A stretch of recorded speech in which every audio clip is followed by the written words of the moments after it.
Hello there and welcome to my tutorial series for Songs of SYX episode 1. So today we're going to start a new tutorial series for version 63. I did a couple of tutorial series for this game already and I keep doing a new one for each version because there's so many new things. So yeah, that being said, this tutorial series has 3 goals. First off, if you are already familiar with the game, I'm doing my best to highlight the differences between this and the previous versions, highlight what's new.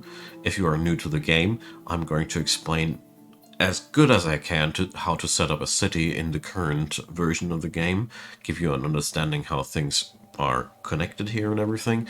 And also I'm going to do this in the style of a Let's Play series. That means we're going to play the game, and while I'm playing it I'm going to explain all those things. But if there's ever some empty running stuff where I can't explain anything, I'll just edit it out and fast forward. So there's not going to be any lengths of watch them build a building while I don't have anything to say. So I really will try to reduce these things to a minimum. That being said, let's get started. So the map that we're seeing here, I have made that in episode 0, and this is the place where we build our city. It's quite overwhelming at first, and if you want to know how this all came together, in the description box there's a link leading to the episode, how and why I decided all this. So I want to go over what we're seeing here real quick. This is our throne, this is our starting provisions, so we have some stuff here. These are our loyal starting people, and up here we have tons of different metrics and information about our city in short. Up here we have the seasons and the time control, minimap. Here we have our stockpiles and the population, building menu, that's that.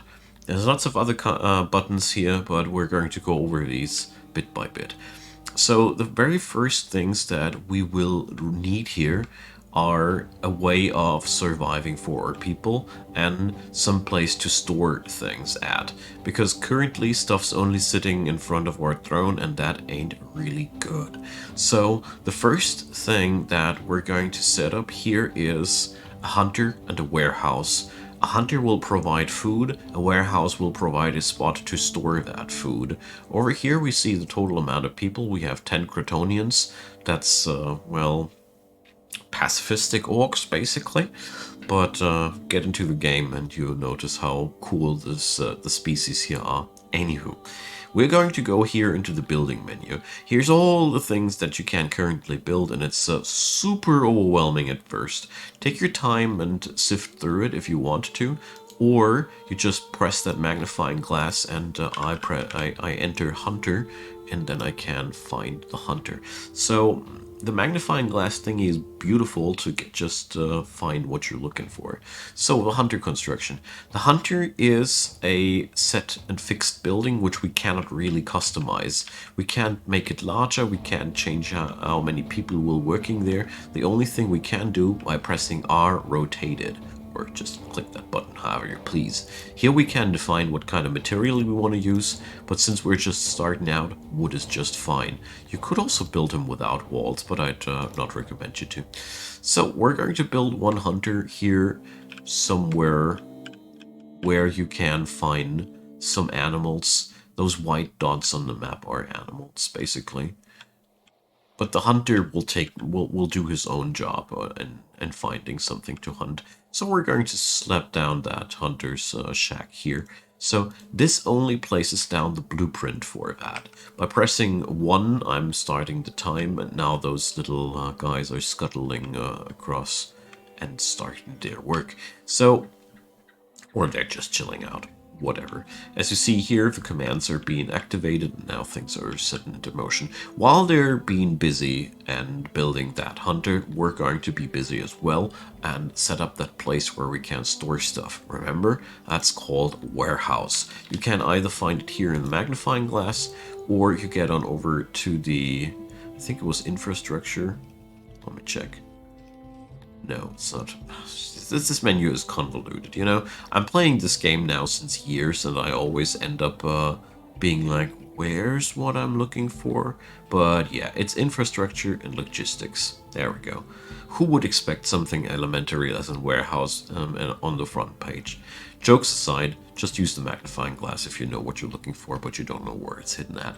I know I'm repeating myself, but this helped me so much in grasping the things here instead of sifting mindless through these menus. All right, so now we got the warehouse on the cursor, and now we can drag and drop it. So I'm going to go quite generous here, and I recommend you to do as well, because you know these buildings, if you set up a large warehouse once, you're saving yourself the trouble of building a new one later. But you could also expand later. It's up to you. The game has a lot of options, and we're going to explore all of them together. So now you see that there's this yellow area here in the middle. So that's where the house is unstable because it's too wide. We need to stabilize it now by setting pillars in. So I've clicked this shrink room command because ironically enough, if we shrink the room, we set up some pillars. And as you notice here, with every one of these I set up, these guys disappear. So this whole stabilizing process is a science on its own. And if you right click, you can go one step backwards. So feel free to experiment. I'm really quite bad at this, admittedly. So the goal here is to have this number here at 0%. The reason for that is quite simple. If the house is not stable, it will not only cost you more materials to build it, it will also cost you more materials to upkeep it, because buildings in this game need to be repaired constantly, and a crappy crafted house will always require more maintenance and always require more materials for maintenance. That's where things get ugly. So now we have constructed a warehouse. The next thing we have to go for are doors. So that's the button for doors. So for a warehouse, I personally end up creating a lot of entrances because I always feel like there's nothing worse than a warehouse where people have to run around to find an entrance to. So basically my politic is a policy is one of having lots of entrances, so from whatever direction you come, you can easily enter and exit the warehouse, but you can't do that as you see fit. Now, the crates inside are what's really important. You click that thing, and now you have that little thing here. If you press E, you can make it larger. If you press Q, you can make it smaller again. This is corresponding to these two buttons, and R is rotating it again. So we are going to slap down a couple of these crates, and as you see here, storage number goes up while we're doing this. I am not going to fill this entire warehouse now because I don't have the necessary material available to do so. Basically, if I'd be building now too large, it would be taking really long for it to getting done. And the most important part to know is we can build new crates inside there later. We don't need to complete the interior right now. It pays off to plan a large frame and keep the interior empty over building a too small frame and filling it entirely. That's something that paid off for me a lot in this game. So let's press construct, and now the command's down.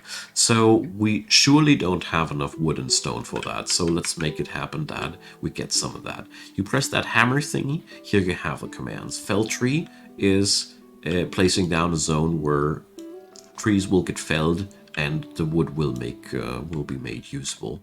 That's all. As soon as these things turn cyan, from dark blue to cyan, they are being worked at, currently queued up, however you want to call it. And since we also happen to require some stone, let's get on over, clear rock. And now, here you sometimes have to search a little bit. Here you see, there's a boulder. But rocks are hidden pretty much everywhere. But they are, unlike trees, a non-replenishable resource. If you have collected the rocks here in the vicinity, they will come back. If you cut down the trees here, if you wait long enough, they will have regrown. Big difference. So here we have somebody suffering from exposure. That's not cool, or too cool actually. So let's do something about that. In the civics area, you have a hearth. Hearths are spots where people can gather together and get warm at. So we're going to place that thing down. I'm making it already a little bit larger because, you know, I can already foresee how things are going. And now, since I don't want any of these other jobs to be in the way of the hearth, maybe the hunter because he's really important, I'm going over here and we're going to suspend jobs now. And boom, you see that job now turned gray.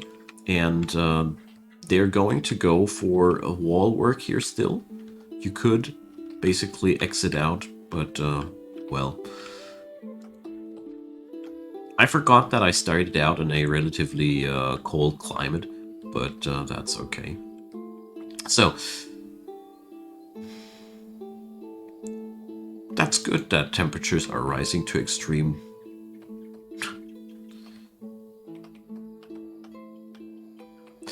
And the other extreme, if it's too hot, your people need a source of water. But since that's being provided, that's okay. Maybe I'm not living in a cold climate, but in a hot climate. Maybe I'm getting things wrong. But whatever might be the case, it's pretty good to know that you can suspend and activate jobs as you see fit. Obviously, nobody died, so we can't keep it like that. Currently, we only have 10 people. And here you see that your little... yellow arrow, that indicates that new people want to join our city. I right-click this thing, and I see here now amongst thousands of other data things, just ignore that for now. We're going to explore that later. Aspiring immigrants, that's what we're looking for. So I authorized these 2 new people, and so we have a couple of hands extra. You could now accept people from every other species. As you see here, there's one aspiring immigrant from pretty much every species, but do that with care.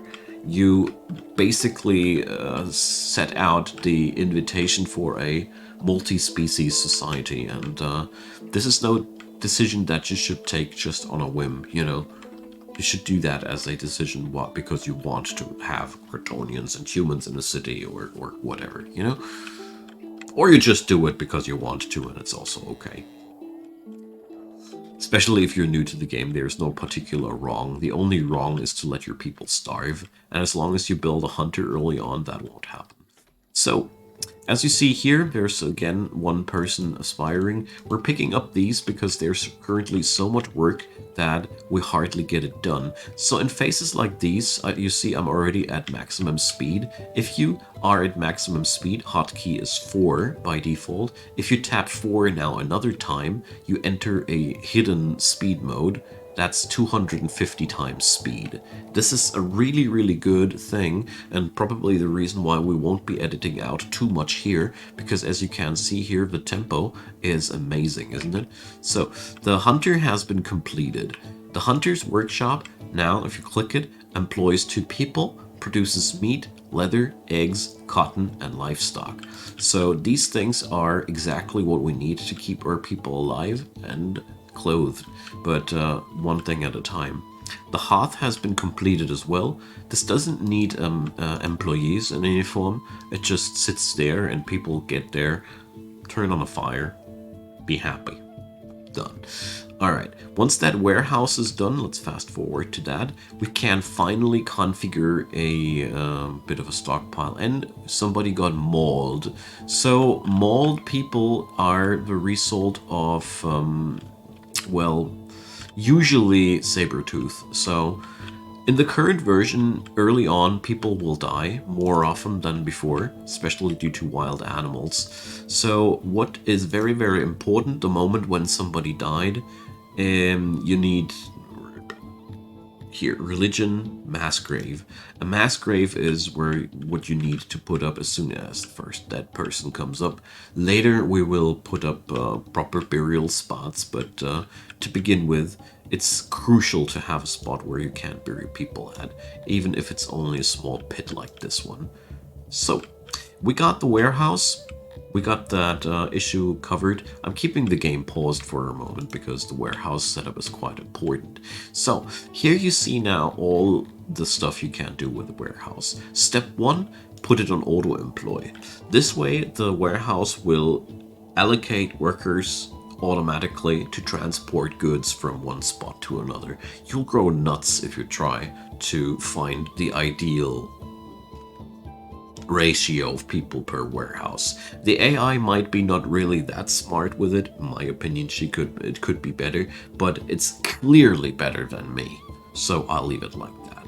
Now, this down here is all the different products the game has to offer, and here you tell the warehouse how many of the crates, currently 30, should be allocated to what. So we produce meat, so let's allocate a couple of crates to that. We produce leather, so let's allocate a couple of crates to that.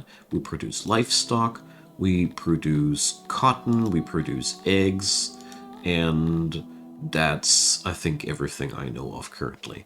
So we surely need some stockpiles for wood and stone, because, you know, we already know that we're working with these. And as you see here, the crates are already filling faster than you like. And then we are already okay for the moment. So now, this hammer icon here shows you how many idle odd jobbers you got. We have currently a population of 12 people, and 9 of them are currently not busy with some other job. So we're going to let that grave be built. That's really, really important. Then we can get on over to the next really important duties. So for me, the most important thing in this game is to keep my people fed. You have up here the food clock. That's depicting how much food we have stored. So what we're going to do next is we're going to set up some fishery. The Cretonian species, they don't prefer fish, but it's like before they starve, they'll definitely eat it. So let's go. The fishery is found in the aquaculture area. So here we go. And it's a pretty simple system, and it follows the usual rules that you might be already getting used to. The higher, the brighter the cyan coloring, the more cool the spot is. So we're going to paste in now all the nice spots here. There we go. Later we're going to try to make these fisheries as large as possible. Now I'm going to leave it with 1 or 17 workers. That's for our starting situation, just what we need. Also pay attention to the fact that this blocks a couple of my trees. These trees are pretty much all the wood production I got, so I gotta be careful with that. Okay, so here a fishery needs storage. This is where the fishers will drop off the fish that they caught, and it'll need auxiliaries. That's basically tools helping the fishers to do their thing better. You slam these in until the efficiency number reaches 100%. There we go. This increases the total amount of production. And as you see here, the fishery requires a resource that we don't have currently. Furniture. So furniture is a material that we can easily produce. So we can now suspend that job, and that's something you can always do when you notice that some of your plans don't come together as you want them to. Just suspend the job, it won't go bad, and you can proceed later. So we're going to go then and get ourselves a carpenter. So that's in the crafting tab. And the carpenter will ultimately process humongous amounts of wood. So since our wood production will most likely be residing somewhere around there, I'm going to try and do my best to somehow align the carpenter's vicinity more into that direction rather than into the northern direction, because one day the wood will come from that direction. Okay, so here goes the carpenter. By now we know how the building menu works, you know. We're going to stabilize that thing here. And now we have to set up workbenches. A workbench defines how many carpenters can work in that workshop. And as you see here, I'm slapping down really a lot of these. Here we have again also a storage. It's the same logic that basically all the buildings here follow. And then we have to bring in auxiliary stations. So my goal now is to get as many of these inside here without running out of room. Here, efficiency 100%. So this carpenter now hosts more room than I ever can get up workers currently. Why am I doing this to myself, you might ask yourself? It's quite easy. It's the same logic. What I already have built up, I don't need to worry about.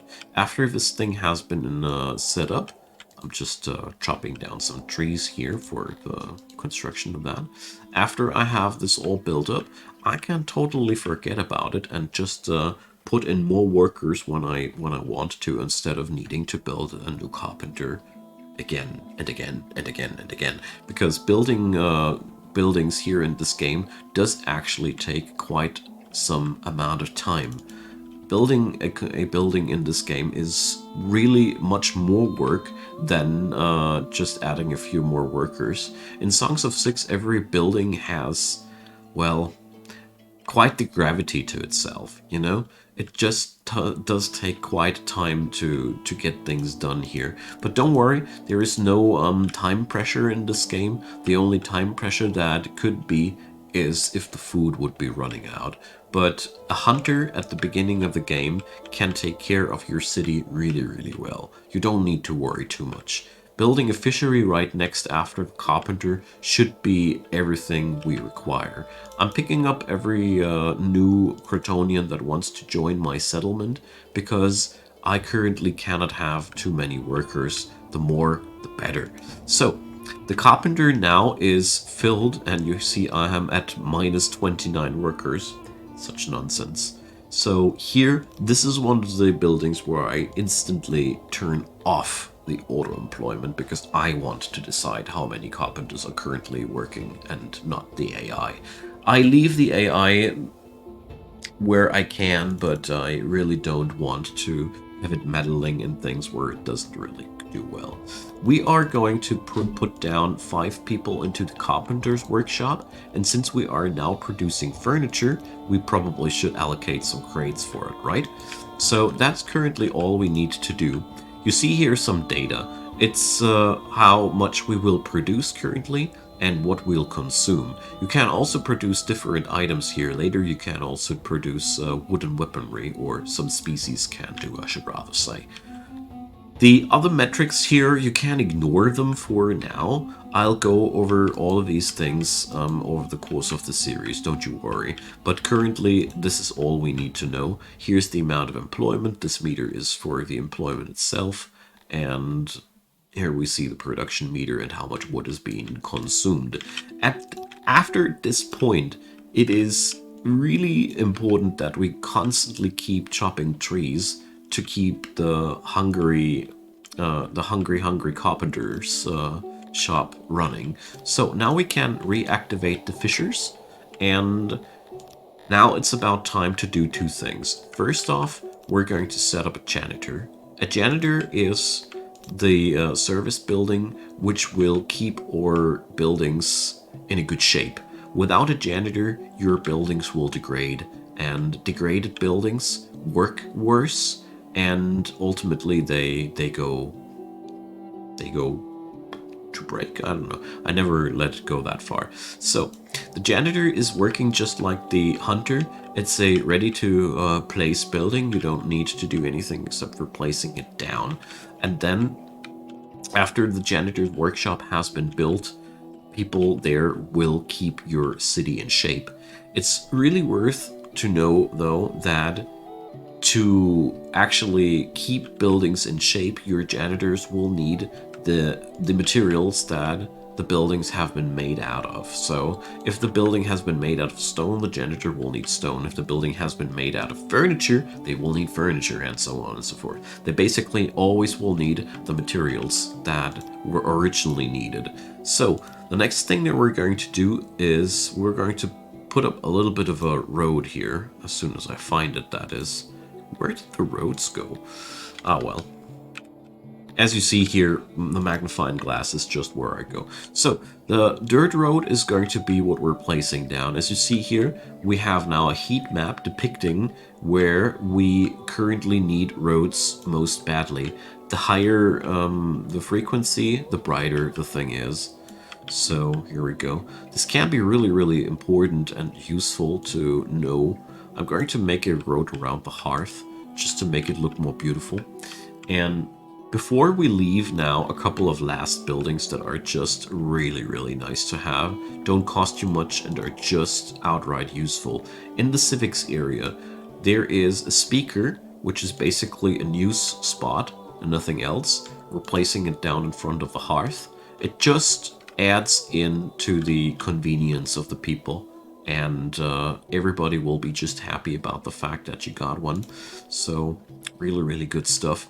And the other thing here is the eatery, but we're going to go over that later.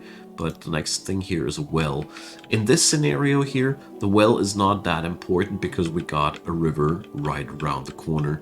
Basically, as soon as you have not the vicinity to the water anymore, a well is pretty good to build. But here in this scenario, a well won't do too much for us. If they need water, they will go to the river. You don't need to build one. So double clicking here again for more workers, and with that, once the speaker is ready, you see one person is being employed and shouting around and spreading the news. All right. So as a last thing for today that I want to give you on your way, we're going to expand that warehouse. So one building that's already been finished, if you press this refurnish room button here, you can get into the building menu again. So we now get on in here and place down as many crates as I possibly can. Into a warehouse, it really pays off to have slammed down as many crates as possible, because in a nutshell, it just increases the amount of utility you can draw out of one building, and you can really pull this to some extremes, as you see here. I am not really good at min-maxing the construction menu of this game, so feel free to knock yourself out and do it much better than me. But here we go, storage of 36,000, we just accept that. And now for a moment everything is empty officially, but that's only because all the crates that we had before are not counting anymore, and now it works just fine, and now we have the crates available. And this does work for every building. If you press this button, you get into the refurnishing menu. Alrighty, the only thing that's really important if you are in the refurnishing menu is that you press construct and never remove room. Alright? Always go construct to make sure that this works. If you press remove room, you're removing your building. Right on. So that's enough for episode 1. Currently we have a hunter keeping the city alive. We have a fisher keeping the city also alive soon. We have some basic infrastructure. We're producing our own furniture. So things are going down quite well. Next episode, I'm going to continue with all the things that you need to keep your city growing, and I hope you found that so far helpful. So there were not too many changes to illustrate between this and the last version, the biggest change being the hunter being a ready-made building, but yeah, I'll keep you guys posted, alright?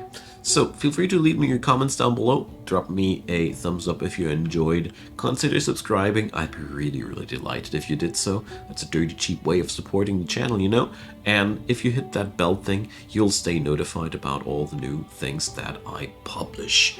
A big thanks to all the supporters of the channel at this point. You guys are making things like these possible, and I really appreciate. If you want to join the crowd, there's Patreon, PayPal, and Buy Me a Coffee as ways and means. And if you'd check out those links that I got in the description box, I'd be super happy. Speaking about links in the description box, there's also a playlist link leading to episode 0 and the entire playlist of this tutorial series for V63, so knock yourself out if you want to stay on the list with more episodes. Have a good one. Thanks for watching yet again. You're still around here, means a lot to me, and I hope you're having a wonderful day, and see you on episode 2.